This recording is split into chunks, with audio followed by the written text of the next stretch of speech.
አሜሪካ በሶሪያ ላይ ጥቃት ፈጽማለች። ይህ የሶሪያ ጥቃት የመጣው ደግሞ በባለፈው 3 ሳምንት አካባቢ አንድ ታጣቂ በአሜሪካ ወታደሮች ላይ ጥቃት መፈጸሙን ተከትሎ ነው ሲሉ የአሜሪካው ፕሬዚዳንት ዶናልድ ትራምፕ ተናግረዋል። ይህ ከዚህ በፊት እንደተናገርኩት ቃሌን አክብሬያለሁ፣ ጠላት ከባድ ጥቃት ሲሪየስ ሪታይሌሽን ይጠብቀዋል ብለው መናገራቸው ይታወሳል። ዶናልድ ትራምፕ በዚህ በሶሪያ አካባቢ የአይኤስአይኤስ መንሰራራት ስጋት ስለሆነ የጦር ጥቃት ፈጽመናል ብለዋል። ከፍተኛ የሆነ ዘመቻ ነው ያካሄዱት። በዚህም ከዋይት ሀውስ የሚወጡ መረጃዎች እና ከፔንታጎን የሚለቀቁ መረጃዎች እያሳዩ ይገኛሉ። የፔንታጎን ዋና ኃላፊ ደግሞ የአሜሪካ የጦር ሚኒስትሩ ፔት ሄግሴት ከፍተኛ የሆነ በጠላት ላይ ጥቃት ፈጽመናል፣ ጠላት የእጁን አግኝቷል፣ ከዚህ በኋላ ማንም ሰው እንዲነካን አንፈቅድም፣ አሜሪካን የሚነካ ከሆነ በታሪኩ የትም እንደማያመልጥ አድነን እንደምናገኘው ከእጃችንም ሊያመልጥ እንደማይችል የመጨረሻ ጽዋው ሞት ይሆናል ሲሉ ነው እየተናገሩት። ሌላው አክለው የተናገሩት ይህ የጦርነት አዋጅ ሳይሆን ብቀላ ነው፣ ቬንጂያንስ ኖት ዲክላሬሽን ኦፍ ዋር በት ኢትስ ቬንጂያንስ ሲሉ በግልጽ ተናግረዋል። ከዋይት ሀውስ ወይ ከዋሽንግተን የሚወጡ መረጃዎችም ይህንን በስፋት እያስተጋቡት ነው። የዓለም መገናኛም አርቲን ጨምሮ እየዘገበው ይገኛል። በሶሪያ ፓልሜራ በባለፈው በደረሰው ጥቃት 2 የአሜሪካ ወታደሮች እና አንድ የሶሪያ አስተርጓሚ ህይወታቸው ማለፉ የሚዘነጋ አይደለም።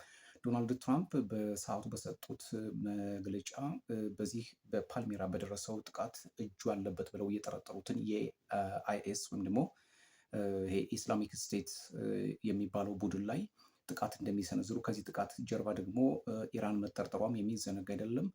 ከዛ በኋላ ትራምፕ ዛሬ ላይ ከባድ ጥቃት በሶሪያ ላይ መፈጸማቸው እና ድል መቀናጀታቸው ነው የተናገሩት። ይህ በመካከለኛው ምስራቅ ሌላ ትኩሳት ሊፈጥር ይችላል የሚልም በፖለቲከኞች ዘንድ እየተቀነቀነ ይገኛል። ዶናልድ ትራምፕ እኛን የነካ ከምድረ ገጽ መኖር እንደሌለበት ማሳያ ነው ሲሉም ይህንን ጥቃት አወድሰውታል። በተለይ ኦፕሬሽን ሃውኬይ የተባለው የኤር ስትራይክ ወይም ደግሞ የአየር ጥቃት መፈጸሙን ተከትሎ የሶሪያ የሚገኘው የአይኤስአይኤስ የተለያዩ የጦር እቃዎቹ ወይም ደግሞ የጦር መሳሪያዎቹ ሎጂስቲክስ የሚባሉት ነገሮች በሙሉ መውደማቸውን ነው ዶናልድ ትራምፕ የተናገሩት። ፔት ሄግሴትም ይህን ነው ያስተጋቡት። ነገር ግን ከአይኤስአይኤስ እና ከሶሪያ ወይም ደግሞ ከፕሬዚደንት አልሻራ ቤተመንግስት የወጣ መረጃ የለም። አይኤስአይኤስም እስካሁን ድረስ የሰጠው መግለጫ የለም። ነገር ግን ዶናልድ ትራምፕ ወጥቶ በይፋ ከዚህ በፊት ለተፈጸመብን ጥቃት በቀል ፈጽመናል ያሉትኝ ሪታይሌሽን ሲሪየስ ሪታይሌሽን ማድረጋችን አይቀርም ብለው በባለፈው ሳምንት መናገራቸው አይዘነጋም። ዛሬ ላይ ይህን ጥቃታቸውን በይፋ ማድረጋቸውን አልሸሸጉም። ይህ የአሜሪካ ጥቃት በሶሪያ ላይ ገና ያልተረጋጋውን የአልሻራን መንግስት ሊነቀንቀውና ወደ ሌላ አቅጣጫ ሊያስገባው ይችላል የሚል ስጋትም አለ። በሌላ በኩል ግን የሶሪያ ፖለቲካ ገና በሁለት እግሩ እያልቆመ እየታተረ እየዳሃና እየተሰነካከለ የሆነ ስለሆነ አሁን በሶሪያ ላይ ወይም ደግሞ የሶሪያ ባለስልጣናት በፔንታጎን እና በዋሽንግተን ባለስልጣናት ላይ ምንም አይነት ተጽዕኖ መፍጠር አይችሉም። ምክንያቱም አይኤስአይኤስ ለቀጠናውም ለነሱም ለአሜሪካም ለአውሮፓውያንም እጅግ ስጋት ነው ብለው ስለሚያስቡ ነው። ሌላው ጥያቄ ግን ይሄ አይኤስአይኤስ ከዚህ በፊት የት ነበር ነው? ምክንያቱም አጥፍተነዋል፣ አውድመነዋል ሲሉት የነበረው አሁን ማንሰራራቱ ለአውሮፓ ፖለቲካ እና ለአውሮፓ መሪዎች እጅግ ስጋት ሊሆን እንደሚችል እና ጥያቄም እያስነሳ እንደሚገኝ ብዙ ተንታኞች እየተናገሩ ነው። ይህ የዶናልድ ትራምፕ እና አሁን የፔት ሄግ ያረጋገጡት የአየር ጥቃት በሶሪያ ፖለቲከኞችስ ምን አንድምታ አለው የሚለውን እስካሁን ድረስ የወጡ መረጃዎች አሉም። ነገር ግን በግልጽ ለመናገር ለ10 ምናምን ዓመታት በእርስ በርስ ጦርነት የቆሰለች የተሰደደች የፈራረሰች ሀገር እንደገና ደግሞ ሌላ ክስተት ሲፈጠርባት ሶሪያ አሁንም ያልታደለች ሀገር ናት ወደሚል ድምዳሜ ሊያደርስ ይችላል። ሌላው እንግዲህ በጎላን ተራሮች የተነሳ ከእስራኤል ጋር ከፍተኛ ውዝግብ ውስጥ ያለችው ከውስጥ ደግሞ በተለያዩ ጎሳዎች በተለይ ደግሞ በቀድሞ መሪ በፕሬዚደንት አልሻራም አቀንቃኝ ወገኖች የሚፈጠሩ ድንገት ትንኮሳዎች የሶሪያና የደማስቆን ፖለቲካ እየበጠበጡት ነው። የደማስቆ ፖለቲከኞች እና መሪዎች ደግሞ አሁን ትልቅ ዓላማ አድርገው የተነሱት ምንድን ነው? በዓለም ላይ ሶሪያን ማደስ ሬኔሰንስ ኦፍ ሶሪያን መመለስ ነው እንጂ የሚፈልጉት ከማንም ጋር ጦርነት ውስጥ መግባት እንደማይፈልጉ በተደጋጋሚ እየተናገሩ ነው የሚገኙት። የዛሬው የዶናልድ ትራምፕ ዘመቻ ምን መልክ በመካከለኛው ምስራቅ ምን አይነት ገጽታ ሊፈጥር ይችላል? ምን አይነት መልክስ ሊያመጣ ይችላል? የሚል ጥያቄም እየተነሳ ይገኛል። ዶናልድ ትራምፕ አሁንም ድረስ በዛ ቀጠና ላይ በእርሳቸው ትዕዛዝና በእርሳቸው አቅም ብቻ ሰላም እንዲፈጠር ይፈልጋሉ። ማንም ሰው ጣልቃ እንዲገባ በዛ ቀጠና የሚያሳዩት ምንም አይነት ፍላጎት የለም። ብዙ ጊዜ የታችሁ ከሆነ የጋዛን ጦርነት ለማስቆም እሳቸው ናቸው ከፍተኛ መሪ፣ የሊባኖስን ጦርነት ለማስቆም እሳቸው ናቸው ከፍተኛ አማላጅ፣ በሩሲያ ጦርነት እሳቸው ናቸው እንግዲህ የአንበሳውን ድርሻ ለመውሰድ እየተንቀሳቀሱ የሚገኙት።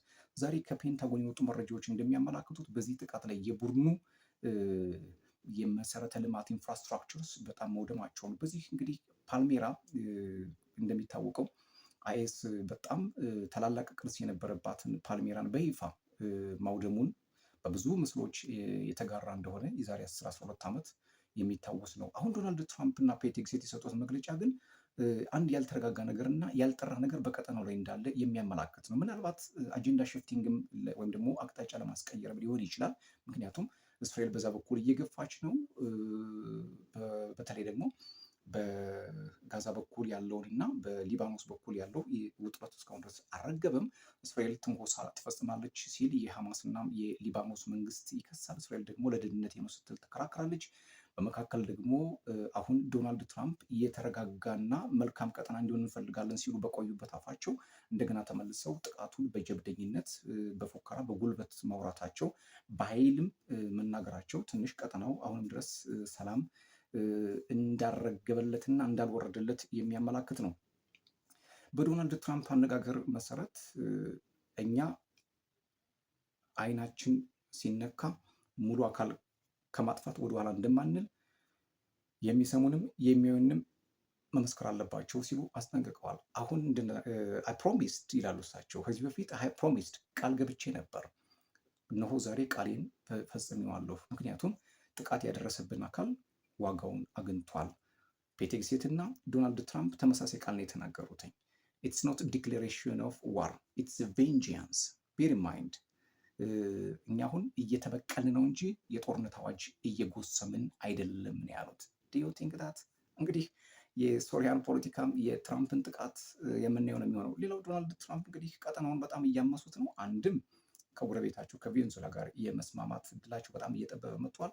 ሁለቱ በካሪቢያን በተለይ በምስራቃዊ ፓሲፊክ የሚደረገው ውጥረትም ጨምሯል።